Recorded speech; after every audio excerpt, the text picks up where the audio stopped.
వ్యక్తి భయపడ్డాడు. ఆ భయమే అతని జీవితంలో వినాశనాన్ని తీసుకొచ్చింది.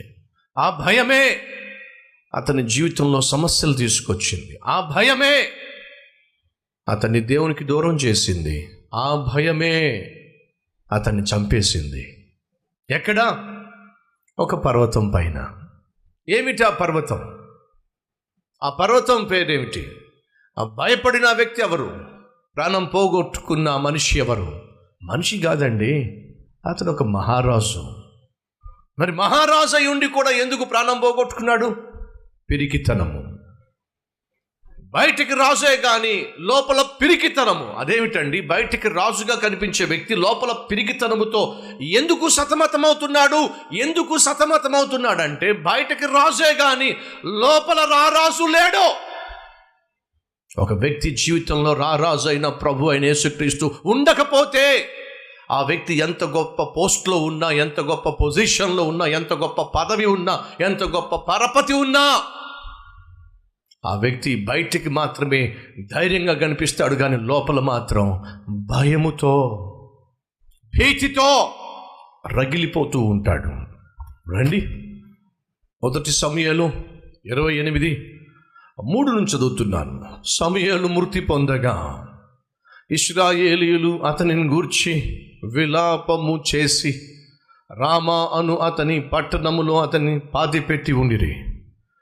మరియు సౌలు కర్ణపిశాచము గల వారిని, చిల్లంగి వారిని దేశములో నుండి వెళ్ళగొట్టి ఉండెను.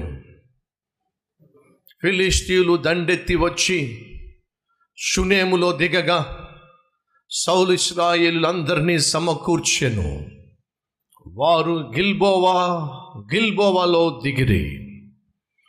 సౌలు ఫిలిష్తీయుల దండును చూచి మనస్సునందు భయకంపము నొంది యెహోవా యొద్ద విచారణ చేయగా యెహోవా స్వప్నము ద్వారా నైనను, ఊరీము ద్వారా నైనను, ప్రవక్తల ద్వారా నైనను ఏమియో సెలవీయకుండెను.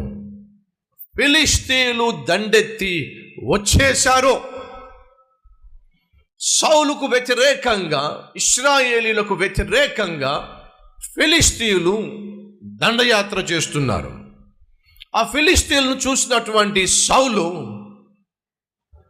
ధైర్యం చేయలేకపోతున్నాడు, ఎదుర్కోలేకపోతున్నాడు. కారణం తెలుసా?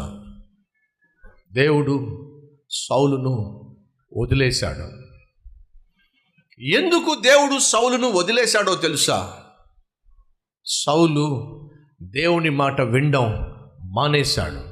నేను మనుషులకు భయపడ్డాను. మనలో ఎవరైనా ఉన్నారా మనుషులకు భయపడుతున్న వాళ్ళు? అధికారులకు భయపడుతున్న వాళ్ళు, పరిస్థితులకు భయపడుతున్న వాళ్ళు, శత్రువులకు భయపడుతున్న వాళ్ళు ఎవరైనా ఉన్నారా? నువ్వు భయపడుతున్నావు అంటే ఎంతో కొంత పాపము అనే మోతాదు నీలో ఉంది. పాపము ఒక వ్యక్తికి భయాన్ని పుట్టిస్తుంది. యథార్థమైన జీవితం ఒక వ్యక్తికి ధైర్యాన్ని తీసుకొస్తుంది. నువ్వు సింహం వలె ధైర్యంగా ఉండాలి అంటే నీతిగా జీవించాలి, యథార్థంగా జీవించాలి. తప్పు చేసేటటువంటి భర్త భార్యకు భయపడతాడు. తప్పు చేసేటటువంటి భార్య భర్తకు భయపడుతుంది. తప్పు చేసేటటువంటి బిడ్డలో భయపడతారు, ఎక్కడ బయటపడుతుందేమని చెప్పి. లంచం తీసుకునేటటువంటి ఉద్యోగులు భయపడతారు, ఎక్కడ బయటపడుతుందేమోనని చెప్పి. దొంగతనం చేసేవాళ్ళు ఎంత నిర్భయముగా దొంగతనం చేసినా లోపల భయపడి చస్తూ ఉంటారు, కారణము ఎప్పుడు దొరికిపోతామో అని చెప్పి.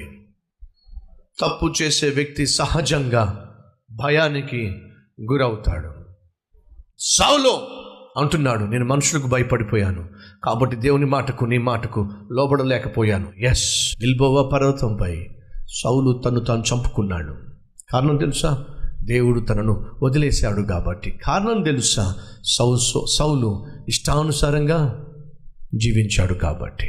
ఈరోజు నా ప్రశ్న, ఇష్టానుసారంగా జీవించి నువ్వు నష్టాన్ని, కష్టాన్ని కొని తెచ్చుకుంటావో, లేక దావీదు వలె దేవునికి ఇష్టునిగా జీవించి జయశాలిగా ముందుకు సాగుతావో, ఈరోజు నువ్వు చేసే ప్రార్థన మీద ఆధారపడి ఉంది. ఏం చేయబోతున్నావు? Let's pray. ఈరోజు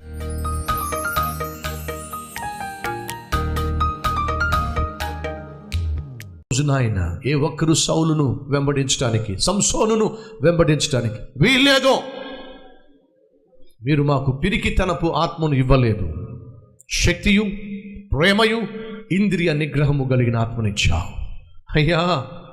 అతి ఆత్మను కలిగి ధైర్యంగా నిన్ను కలిగి ప్రతి పరిస్థితిని, ప్రతి శత్రువుని, ప్రతి సమస్యను ధైర్యంగా ఎదుర్కొని విజయం సాధించే మహాకృప, అట్టి నీతియుక్తమైన జీవితము మాకు దయచేయమని, మాలో అడుగుపెట్టి ధైర్యంగా జీవించే కృపనివ్వమని, మాకు తోడుగా ఉండమని యేసు నామం పేరట వేడుకుంటున్నాము తండ్రి.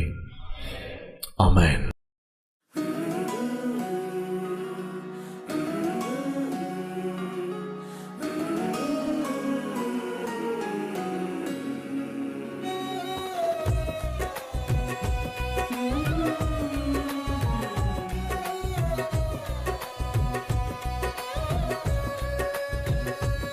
ఈ సందేశం మీకు ఆశీర్వాదకరంగా ఉన్నట్లయితే 10 మందికి షేర్ చేయండి, లైక్ చేయండి, మంచి కామెంట్ పెట్టండి. మళ్ళా రేపు కలుసుకుందాం.